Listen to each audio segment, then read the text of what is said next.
It was a lovely day for the Ghanaian actress Jackie Appiah and her manager Samira Yakubu, who graduated from the University of Ghana with a bachelor's degree in political science and information studies. Hello guys, and welcome back to another video. Guys, if today is your first time, kindly subscribe and hit the notification bell for more videos. Thank you. School, as we all know, isn't a place for the faint of heart, especially if one stayed home for so many years just to acquire a degree.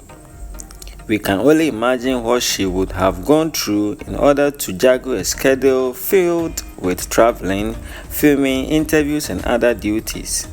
Having fulfilled all academic requirements to bag a degree, the actress was filled with smiles as she donned her graduation gown.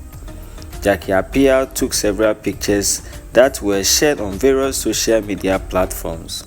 Her manager also wore a white dress and the excitement on her face was awesome.